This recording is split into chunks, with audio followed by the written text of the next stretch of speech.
la vie chère menaçait réellement de changer dans les Outre-mer, mais certains dans mon groupe voulaient profiter de cette situation pour leurs ambitions politiques. J'ai dit non. C'est là que nos intérêts ont divergé. Un proche de Philippe Cadet m'a demandé de réaliser une vidéo violente pour faire fuir ceux qui souhaitaient récupérer le mouvement des Gilets jaunes à des fins politiques. J'ai fait cette vidéo, qui faisait peur. Le régime m'a arrêté pour apologie du terrorisme. J'ai écopé d'1 an de prison, une peine qui, paradoxalement, m'a été bénéfique. J'y ai compris pourquoi le coût de la vie dans l'île restait aussi élevé depuis des années. Localement, les gens coopèrent discrètement avec la politique, les grands patrons et la justice pour que rien ne change, tirant profit de cette situation. Cela ne changera pas de sitôt. De mon entrée en prison à ma sortie, mon groupe m'a renié. Raconter tout cela est nécessaire pour comprendre pourquoi j'ai fait de la prison pour terrorisme. Je suis sorti en 2019, bénéficiant d'une libération anticipée pour bonne conduite après avoir purgé 8 mois. J'ai compris que lutter contre le système n'avait plus de sens pour moi. J'ai repris une vie solitaire, dans la tranquillité. Toutefois, à partir d'août 2020, alors que je traînais la réputation d'un terroriste, d'un malfrat et d'un fou, des personnes issues de bonnes familles ont commencé à m'approcher, prétendant vouloir devenir mes amis. J'ai rapidement compris que leur véritable intention était de me faire disparaître discrètement. Avec le diagnostic de folie qui pesait sur moi, il aurait semblé logique à beaucoup que cet individu instable ne soit plus jamais retrouvé. Lors de mon arrestation pour apologie, la presse a largement repris l'information. Thierry Masson souffre de problèmes mentaux. Un jour, du côté de Saint-Paul, un nouveau couple m'a abordé encore. « Bonjour, tu connais un bon restaurant dans le coin ?» Je leur ai indiqué un endroit au hasard, tout en scrutant leurs intentions. « Viens manger avec nous, on t'invite. » M'ont-ils proposé? J'y ai poliment refusé, prétextant avoir déjà mangé. C'est alors qu'un flashback m'a traversé l'esprit. Je me suis souvenu de cet homme.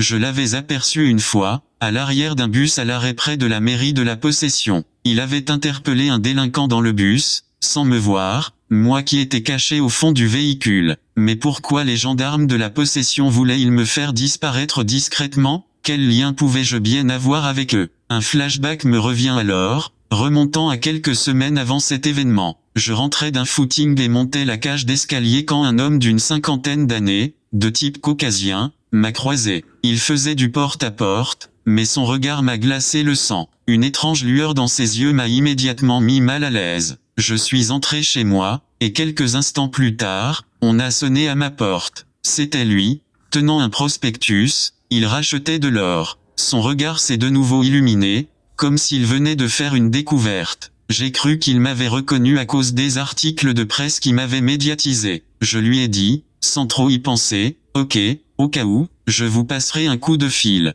Par la suite, j'ai remarqué que je trouvais souvent des bijoux perdus dans les endroits que je fréquentais, boucles d'oreilles, bracelets, rien de très précieux, mais assez pour éveiller ma curiosité. J'ai pensé à l'appeler, mais cela ne valait pas la peine, vu le poids. Puis, je l'ai revu à Saint-Paul, ou du moins son sosie. Il m'attendait au coin d'une rue, me fixant intensément. Il m'a abordé en créole, avec un ton trop familier. « Il fait beau, hein? Ouais, écoute, parfois je n'ai rien à faire. On pourrait se donner rendez-vous un de ces 4 pour parler un peu. » « Non, je n'ai pas envie, » ai-je répondu sèchement. Je pensais qu'il voulait me draguer, mais en réalité, qu'est-ce qu'il voulait vraiment? Et pourquoi avais-je cette impression qu'il me suivait? Les pièces du puzzle commençaient à s'assembler, mais je ne voyais pas encore le tableau dans son ensemble. Ce qui était sûr, c'est que j'étais en danger. J'avais trop tardé à l'appeler pour revendre les bijoux trouvés. S'il m'avait donné rendez-vous, lui et ses complices auraient pu me faire disparaître. Un flashback me revient,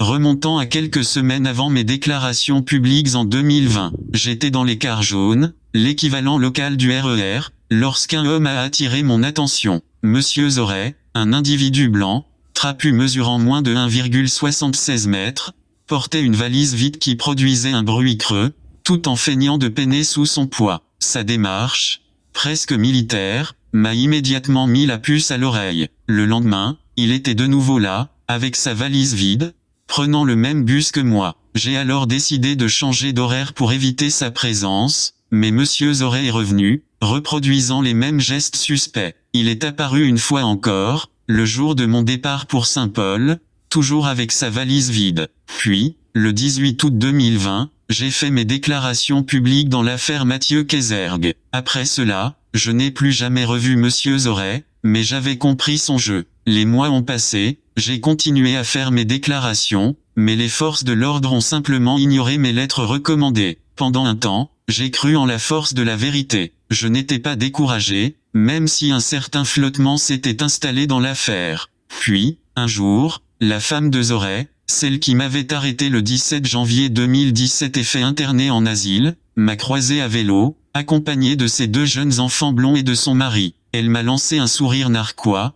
comme pour me dire que mes déclarations ne servaient à rien. C'est alors que j'ai réalisé que c'était son mari qui me suivait dans les cars jaunes, avec sa valise vide. Un frisson glacé m'a parcouru l'échine. Cela venait confirmer que mon intuition dans l'affaire Kézergue était la bonne. Et c'est Mathieu Kézergue qui m'avait mise en cellule le 17 janvier 2017, lorsque j'ai refusé de me déshabiller devant la femme gendarme pour entrer en cellule, le jour où ils m'ont enfermé en asile. Je ne suivais pas encore l'affaire Mathieu Kézergue, ce gendarme porté disparu à la gendarmerie de la Possession. C'est en prison, en regardant la télévision, que je l'ai reconnu. À ma sortie, j'ai contacté sa mère, qui m'a assuré au téléphone que son fils n'était pas à La Réunion ce jour-là, mais dans un autre département, loin de l'Hérault, où elle résidait. D'après mes reconstitutions, Mathieu avait reçu un ordre de mission, écrit ou oral, et avait décidé de venir à La Réunion avant son départ officiel, pour se familiariser avec le terrain. Trop hâte. Il avait téléphoné aux gendarmes de la Possession, qui avaient donné leur accord. Une fois sur place, Mathieu leur avait confié qu'il était venu sans en informer sa famille, ce que les gendarmes avaient trouvé amusant. Le 17 janvier 2017, Mathieu et moi nous sommes croisés dans la même gendarmerie de la Possession. Il a été témoin oculaire des abus dont j'ai été victime. Pendant que j'étais enfermé en asile, Mathieu est retourné en métropole, avant d'être officiellement envoyé en mission à La Réunion. Cependant, Mathieu avait assisté à mon arrestation et avait constaté les agissements des gendarmes. Il avait aussi remarqué que mon appartement avait été cambriolé pendant mon internement, comme l'attestait un article de presse du 8 mars 2017 dans Le Quotidien. Dans sa jeunesse et son innocence, Mathieu avait promis de dénoncer ces abus à son retour en France. Mais cela aurait pu soulever de nombreuses questions sur les complicités au sein des forces de l'ordre. Quelques jours avant la fin de sa mission, 2 collègues, Pascal Cartier, surnommé le maire, et Christophe Janzon, le mari d'une collègue à Mathieu, lui ont proposé une randonnée dans le cirque de Mafat. Mathieu a accepté, sans se douter du piège qui l'attendait. Dans la forêt, des complices l'attendaient. Son corps ne sera jamais retrouvé. Derrière le pseudonyme de Pascal Cartier, adjudant de la gendarmerie de Saint-Gilles, surnommé le maire, se cache une figure à la fois complexe et inquiétante. Ce sobriquet, qui dans certains contextes irlando-américains évoque des connotations mafieuses, suggère ici des liens étroits avec les forces de l'ordre. Mais s'agit-il simplement d'un surnom, ou bien d'un indice révélateur d'une réalité plus trouble? Pascal Cartier, alias le maire, est un gendarme expérimenté, fort de 18 ans passé au sein des unités de recherche. Pourtant, dans l'affaire de la disparition de Mathieu Kézergue, il semble avoir commis volontairement plusieurs erreurs. Pourquoi? Que cherche-t-il à dissimuler? L'association de ce surnom à son nom pourrait laisser penser à des connexions avec des réseaux mafieux ou criminels. Mais la vérité est souvent plus simple, et plus cruelle, que ce que l'on imagine. Pour mieux comprendre la portée du surnom le maire, il est utile de se référer à la série télévisée Mayor of Kingstown, avec Jérémy René selon Henri Roman,